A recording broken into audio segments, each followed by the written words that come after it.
Welcome to Pushing Your Wild Limits, Wildlife Photography in Extreme Conditions in the Photography Show. So last year when I was in the photography show, it was in person, and now we are online virtually, but it's still a great opportunity to virtually see you all and talk about photography and the way the world was and hopefully soon will be again. So I'm Roie Galitz. I'm a wildlife photographer, and I go to the most remote regions of the world to photograph and document endangered animals in their wild habitat. And all over the world, I see amazing animals, amazing wildlife, and unfortunately, I see that their habitat, their environment is changing very, very fast. So that's why I started being an environmental activist, and I joined Greenpeace and became their global ambassador for the North and South Pole, and I'm acting to raise awareness to the threats they encounter today. Today, I'm going to talk to you about wildlife photography in extreme conditions. And the first place I'm going to take you to is one of my favorite places in the world, a place called Svalbard. Svalbard is an archipelago in the high Arctic. It's Norwegian. It's really way, way, way up north. You're in England. You're in the far south compared to that. So the conditions in Svalbard look something like this. That's why what I'm wearing when I'm out there. It's really cold. It's really tough. I'm using really long telephoto lenses to get as close optically to the animals as possible. And I wear special Arctic gear. So there's not such thing as cold. There is not properly dressed. And I'm wearing 3 to 5 layers of Arctic gear. And although it's minus 30 degrees centigrade, I'm quite warm. And in my experience, if you're cold, it's really hard to take good photos because your muse freezes as well. That's why when you're out there, being warm is one of the key elements in wildlife photography. Otherwise, nothing else works. Even when I'm driving on snowmobiles and we were in a whiteout and it was really tough and really windy, and at the end of it, I looked like this, I still wasn't cold. I was, again, quite warm. And I don't know if you can see in the photo, but I'm actually smiling. So this is wildlife photography for you. You don't think about clothing when it comes to photography, but indeed, in those conditions, it must be a crucial part of it. So my snowmobile gets a lot of snow. Well, that's where the name comes from. And this is the way my backpack looks like before I pack up. So I have a lot of gear. I'm using Jitsu tripods and Nikon cameras, as well as G Technologies drives and DJI drones and underwater housing. And I'm using the top gear in the world because when I'm out there, I need my gear to survive. I need it to deliver, and I can't have it failing on me at the crucial moment. And this is why you cannot compromise, and I'm only getting the best gear. Truth be told, I'm an ambassador for all of these brands, so I gotta mention that as well. But I wouldn't be an ambassador for them if it wasn't the best gear around. So I'm going around in my snowmobile. I'm driving from one fjord to the next. I'm sleeping in the abandoned Russian town of Pyramiden, which at its peak had 2,000 people and now has only 10 people living there. And we are searching for polar bears. So polar bears are really hard to find in the white surroundings because everything is white and the polar bears are white. So we're scanning the area looking for polar bears. The first sign of a polar bear is its footprints. So we found this footprint. You can see my hand with my with my wedding ring on it. Just look at the sheer size of those footprints. So we are scanning we were following the footprints. They were pretty fresh. And then we finally see the first sign of a polar bear. We're getting the gear out. We're ready to photograph. And we see this mama bear and her cub, and they are walking away from us. So it's kind of frustrating to see an animal walking away from you, but the key point about wildlife photography is that we never chase the animals. Okay, for two reasons. The first one, and the most important one, is that we don't want to harass the animals, okay, because we just get it exhausted. And the second reason is that we will only get their behinds. We won't get good images. And even if we do get in front of the polar bears, they will be stressed, and these are not good photos. Okay, so we have to respect their environment. We are guests in their home, and we cannot force ourselves onto the animals. So we continued to another polar bear, and we saw this mother and her two cubs, and these guys are walking towards us. And this is a very good sign, because they feel comfortable with us being there, and they're not stressed as the polar bear I showed you before. And these are the kind of polar bears that we like to photograph. They're quite indifferent. I mean, they're not aggressive. She's not aggressive, and she's not afraid. She's not skittish. So this is the kind of bears that I like to photograph. So I went on and photographed this mother and her two cubs, and they gave me the most amazing scenes and behaviors. You see her and the two cubs playing around, and then she did this motion with her chest, and the two cubs ran over, climbed on top of mommy, and started breastfeeding, which was pretty awesome to watch and photograph.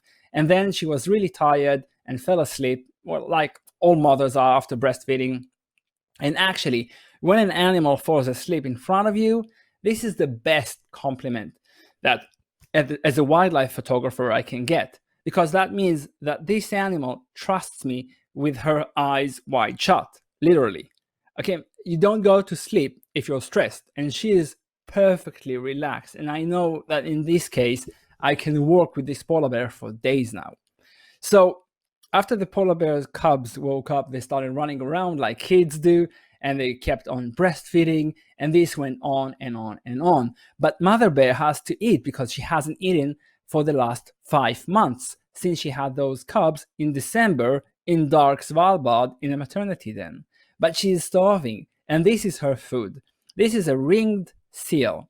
But catching a ringed seal is not an easy task. So she's trying to hunt and hunt again and again and again, and every time she fails. It's not as easy as it looks. And her little cubs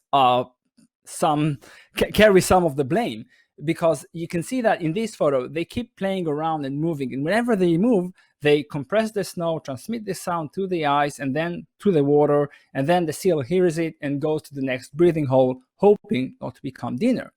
So mother bear is furious with her cubs because they keep disrupting her hunt. And at this point, I'm telling Tom, my local polar bear specialist, that I really want to photograph this mother hunting. And he told me that the chances are 0% because no one has ever succeeded. Well, for me, this is another reason to go and try for it. So we went and we stayed still, and we didn't move for many, many, many hours until finally at 6:49 a.m., because the sun doesn't set, so we were out all night.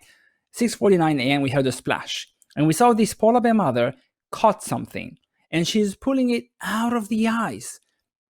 And as she's pulling it out of the ice, I can see that it's a ringed seal. Okay, at this point, I was so excited. I wasn't cold. I wasn't tired. I was just hyped. This is the best word to describe it.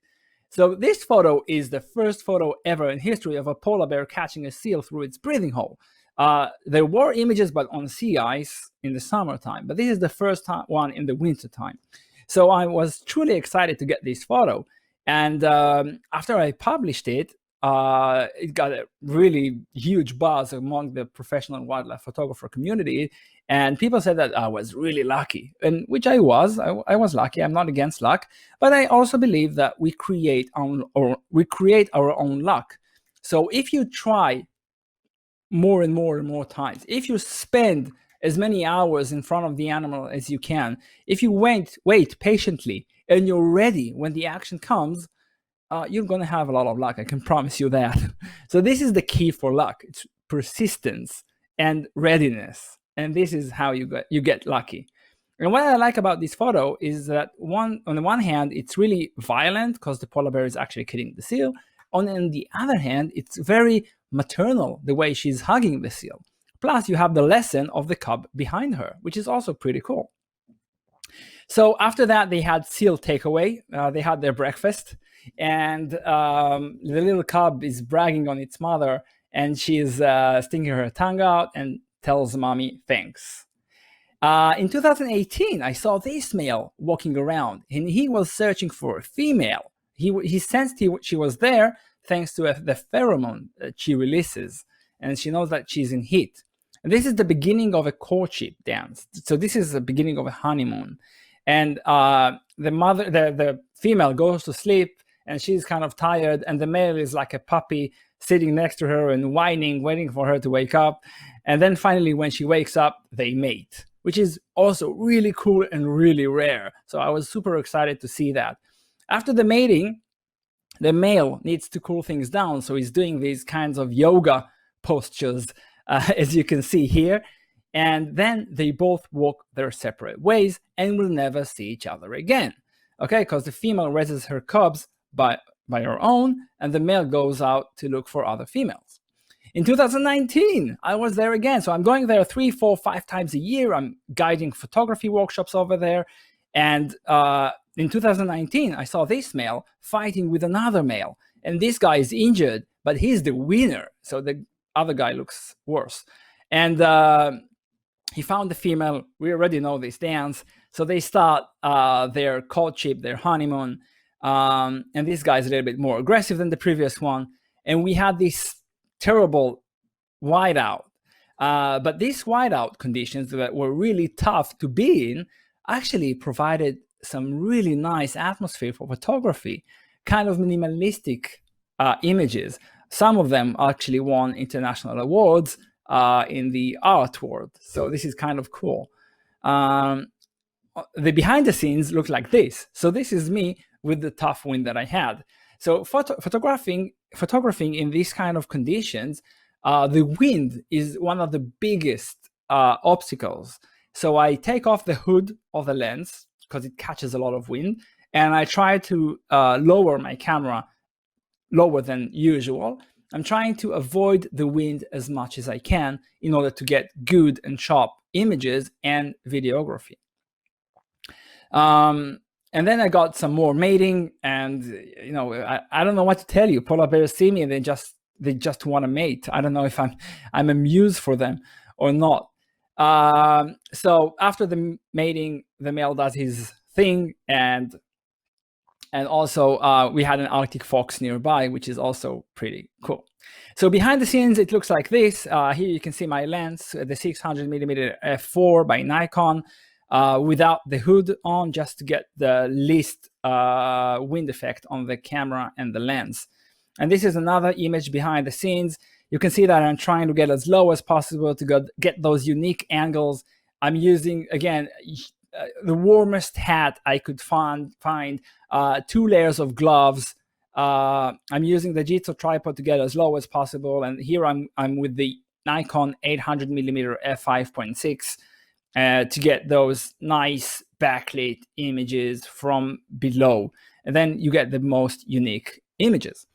In the summertime, things look quite different in Svalbard. So the sun doesn't set, but the ice has already melted. So I'm chartering a boat. And in that boat, it's a 12-people boat, we can get really close to polar bears because we have less signature, less footprint. And then I can get images like this. So here you can see this polar bear sleeping on sea ice. Actually, I called this photo Dreaming of Sea Ice because polar bears rely on sea ice to survive. They hunt with sea ice and they can't survive without it. So this polar bear actually has 2 bodyguards, one grounded, the seagull, and one airborne. And again, as I told you, the biggest compliment is when an animal falls asleep in front of me. Because there is no sea ice, polar bears eat whatever they can during the summertime. So here you can see, instead of eating a ringed seal, this polar bear is eating barnacle gosling. And this gosling is in its mouth, the polar bear's mouth, and he's just looking around at the world for the last time before the polar bear gulps him with one bite. And then another place, we saw a family of polar bears which allowed me. I mean, they were super curious, so they just came closer and closer and closer until I got this image, which I actually took with a 24 millimeter lens. Actually, this lens, it's the same lens that I'm photographing myself right now. So getting close, getting low, getting intimate images of polar bears is the best way you can find. For me, people always ask me what's my favorite wildlife photography lens. So actually, it's the 24 to 70 millimeter f2.8, which is kind of ridiculous to think of it as a wildlife photography lens. But this is how you get the most iconic photos. So this is what I'm trying to use, and I'm going to show you a little bit more up front. Another animal I can photograph over there is the walruses. So walruses are also really cool. And I'm also trying to get closer and photograph them with the 24 to 70. And I'm getting images like this and like this one. Even underwater with a housing and from the air with a drone. So every time I'm there, I'm trying to find unique angles. Arctic foxes also provide me with amazing, cute photography that I never miss a chance to photograph them. The snow and ice, as you know, are melting sooner and sooner every year. So I'm also using my photography to raise awareness. And I'm photographing glaciers and icebergs receding. And I'm also encouraging people to swim, like I'm swimming over here in the ocean, to raise awareness to the threats they encounter. And with Greenpeace, we're creating campaigns to raise awareness and create political pressure and saving the wildlife. This has all been, these images from 2015 have been in the film by the BBC called Snow Bears. So I'm one of 4 cinematographers who worked on that film, narrated by Kate Winslet. And this is actually, maybe I'm biased, but it's a great film, but I think you should watch it. So if you can, and you're in the UK, just look it up, Snow Bears. So, and another surprise that I had there is when this polar bear, after he was mating with the female, he was curious, and curiosity is one of the first signs of intelligence. So this polar bear just came over to us, pushed us away, and we didn't have time to take all of our gear with us. So this is one of the guys I was guiding in the photography workshop, and his camera was left behind, and the polar bear just came over, looked through the viewfinder to see what it is, because he knows what humans are, but he doesn't know what camera gear is. So he just looked at it, and then he decided that he prefers to be on the other side of the lens and not behind the camera. Yeah, he prefers to be in front of the camera. So animals can always surprise us. And this is how I look with the group I'm guiding. So we're going on snowmobiles on top of this huge glacier looking for the polar bears. Another place I'm going to take you to today, and we don't have a lot of time, I'm going to take you to Kamchatka. Kamchatka is a peninsula in the Russian Far East. And the unique thing about Kamchatka is that it's the biggest salmon spawning site in the entire Eurasia continent. So it's second only to Alaska. So it's inside a volcano, which erupted many years ago. And there is a lake there now. So we get there with a helicopter. We fly in the helicopter. It's a Russian helicopter, 45 years old. And we fly from the capital of Kamchatka, which is Petropavlovsk-Kamchatsky, to Lake Kuril in the southern tip of the peninsula. So this is the pilot. He actually is reading the manual for the helicopter right now. But we flew safely. And after a short flight of an hour and a bit, we arrived at Lake Kuril. So Lake Kuril, as I told you, it's the largest salmon spawning site. But salmons attract bears. So bears come by the hundreds to this location.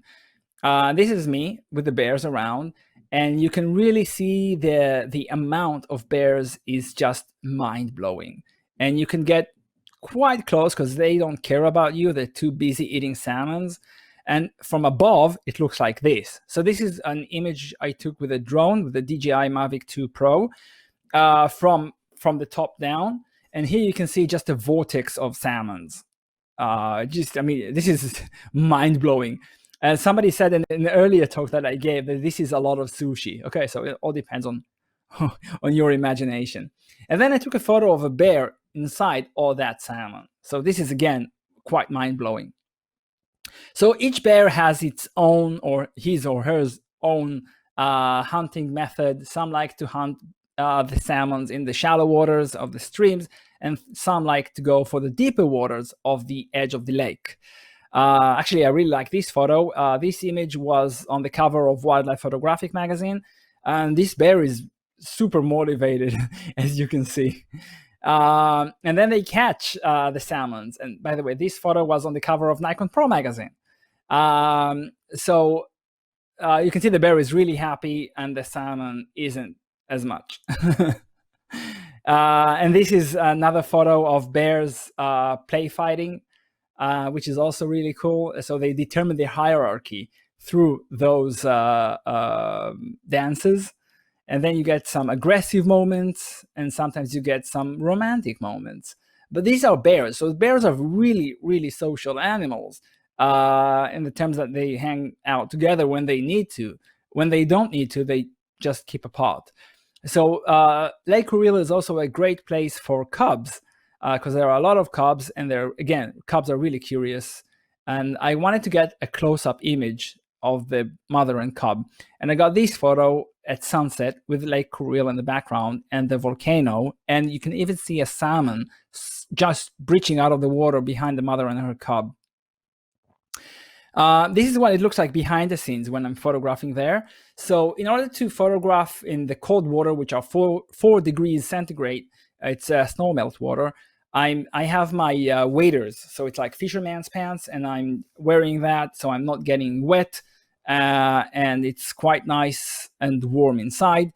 And behind the scenes, it looks also like this. You can see here that my tripod is fully submerged in the water, my Jitsu, and I have my Manfrotto video head to shoot video with the fluid head. And this way I can get really low angle images. And also here you can see one other example on land and another one in the water. So the key point is just waiting patiently, being low, and then you can get these kinds of shots. So if I would take that photo by standing up and not getting as low as I could, I wouldn't get this photo as you can see it now. I would get the bear and water behind him.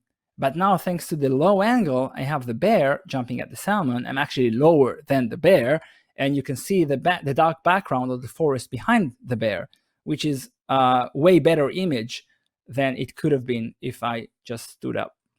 Another example, you can see I'm below the bears. I'm just in the water level. Actually, my lens got a little bit of wet. So I just, get close and get low, and then you can get dramatic images like that. And then I wanted to get closer, but the guards wouldn't let me, and rightfully so. So I started using a remote trigger on my camera, and then I could use the 24 to 70 millimeter lens. So I placed my cameras on the scene, waited for the bear to come, and then I just had to click and get that image. Another example, I placed my camera on the lake, and then the bear came, and then click, and I got this image. Okay, so thanks to the remote trigger, I could get these kinds of images. Without the trigger, I mean, I could take those photos by myself, but I wouldn't be here talking about it now, which is not the main idea. So, and then with the wide angle and trigger, I'm getting a lot of awesome photos, close-ups, and showing the bears in their surroundings and not just the bears alone. So this is in 2018, and also an example of a video of that shot. Okay, other animals I see there are foxes and also other animals. So let's continue to the next destination, because I still want to answer some Q&A. So if you have some questions, you can ask, and I'm going to get to that shortly. So Pantanal is the largest lands in the world in Brazil. And I went there to photograph the jaguars. So jaguars are really cool cats, and I'm sure you know. So I got a lot of portraits of jaguars in different situations. Some are yawning, some are posing. So behind the scenes, it looks like this. It's way different than Svalbard with the polar bears, so it's a lot warmer. I also took a lot of photos of capybara, one of the other predators there. It's actually the largest rodent in the world. And capybaras are really sweet and funny. I really like capybaras. They always make the funniest images. And this is a giant anteater. So behind the scenes, it looks like this. So I'm using my mirrorless camera. So back then I had the Z7, Nikon Z7. Now I'm using the Z7 II and the Z6 II. And because it's mirrorless cameras, I'm taking my hands over the edge of the boat, getting it almost to the water, touching the water. I know how that it doesn't go too deep because I hold my hand under the camera. So if my hand gets wet, that's where I stop. I don't get any lower because I don't want to get the camera wet.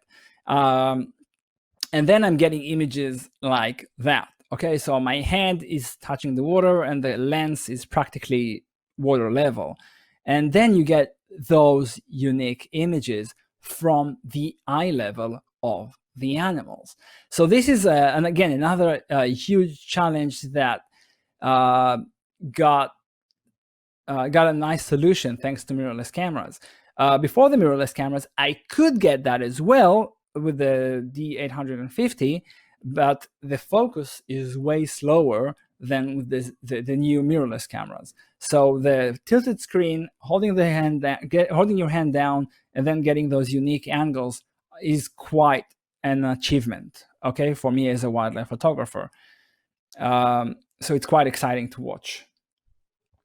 So I've left 10 minutes for the Q&A. That was 30 minutes of talking, and now we're going to have some time for Q&A. So I'm going to log in to the Q&A. Just 1 second. So this is your time to ask some questions, and I'm going to answer that right now. You're welcome to follow on Instagram and social media and so on. Okay, what's your question? Sorry? Where do I put the login key? I see that. Yeah, but I don't see any. I just clicked it and I don't see any login. I'm already logged in. Sorry.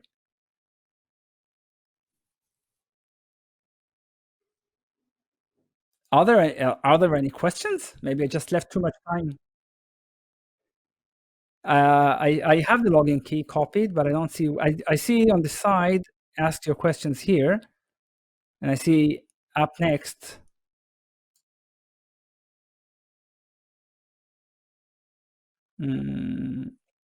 Okay.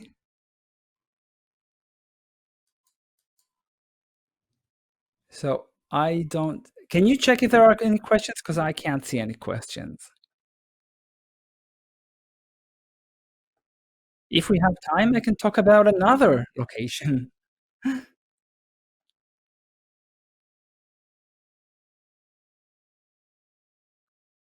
Okay, great. So I'm going to talk about another location.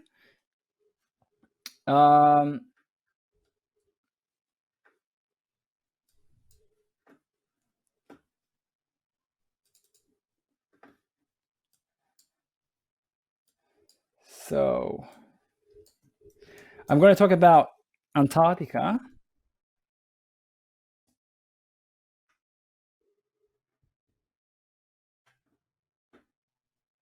For the meantime.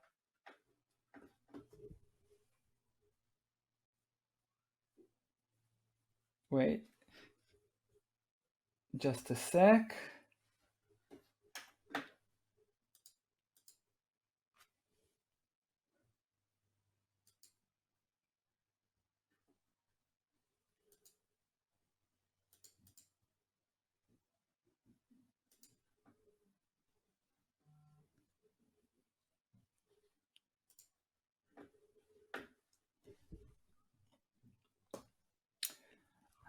Okay, let's see if we have some questions in the meantime, because I left 10 minutes for the Q&A, but I think maybe it was too much.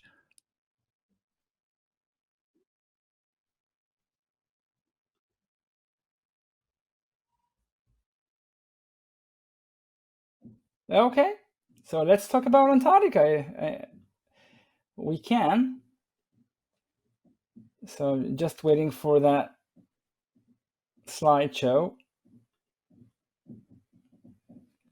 to get in.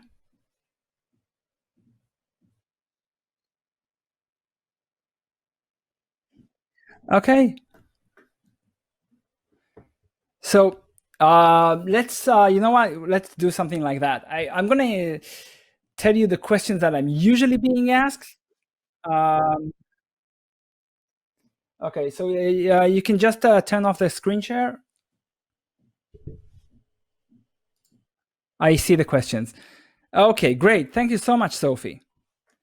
How do you get around a heat haze? Okay. Wow, that's a great question. I'm super frustrated with heat haze.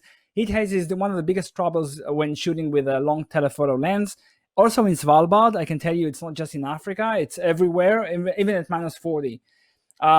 Heat haze usually occurs when you have wind or turbulences and different temperatures at different altitudes. So what I do is first I try to get closer. This is the best solution. Get closer. If you can't get closer, try to raise your camera a little bit off the ground, because the closer you are to the ground, the more heat haze you're gonna have.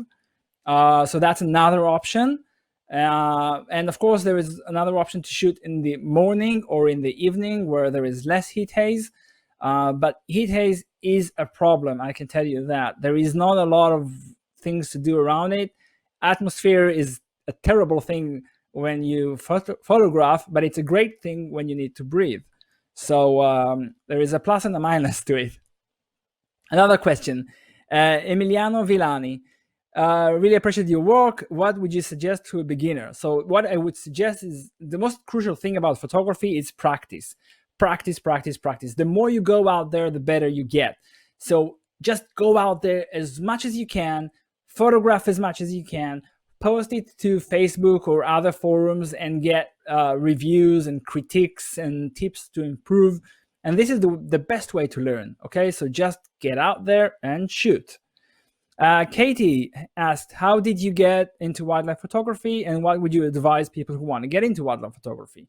So again, as I said before to Emiliano, get out there as much as you can. Get the best results. Try to get your name out there. Try to get followers on social media. Try to get unique results. Try to compete, to participate in photography awards and competitions. And then this pushes you to get better at what you do. And then you can try to write about it to different magazines or blogs and so on and so on. Then you get noticed, okay, and then you start working with magazines. Okay, so this is the best way. Just create the most awesome portfolio you can make. Okay, and this comes just by getting out there, and not by staying at home and watching good photos on the internet. Len is asking, how do you keep the lens clear in these conditions? So I have my little micro fabric cloth. I just wipe it a lot. I wish I wish I had a better tip, but I keep my lens hood on, so that keeps a lot of the snow away. But I'm using a lot of, I have always a fabric on me. Colin's asking, how do you charge your camera and batteries in remote areas? Is there an electricity supply? So yeah, we have electricity supply, and if we don't, we take a generator with us. But most of the times we do have supply, and I also carry around like 8 batteries. Okay, so you always want a spare, and there is no such thing as too many spares. Because when the battery runs out, even if you have the most amazing scene in front of you, you just can't take the photos. You must have batteries. Okay. Dan is asking, how do you source local knowledge on location prior to leaving on a trip? So I'm doing a lot of research, and I'm using my connections to get the best. Okay, and then I'm using my connections to find the best experts on the ground on each location. And just to be clear, I'm always working with experts. We call them fixers in the professional language, because no matter how many times I go there, 2, 3, 5, 6 times a year, my knowledge and expertise does not compare to someone who's living there for the entire year. And this is why I have no problem admitting that there are people who know better than me. There are always, and you can use them. Just they'll help you. That's why I'm guiding those workshops and taking people with me with those local knowledges, people. Tracy's asking, what has been the highlight of your career in wildlife so far? So with photography wise, I mean, it's all of my pics were in Svalbard with the polar bears. They have been very kind to me. So I've had in the image of the family, mother and two cubs on the edge of the ice that I showed you with the 24mm lens, won the Picture of the Year awards. And also the polar bear catching the seal is award first, and that also got a lot of hype and awards as well. So these are a lot of amazing moments that I've had. But I think my photography, just to be clear, is not just about taking photos. Photography is about telling a story. And so the impact comes after, many times, it comes after the photography itself.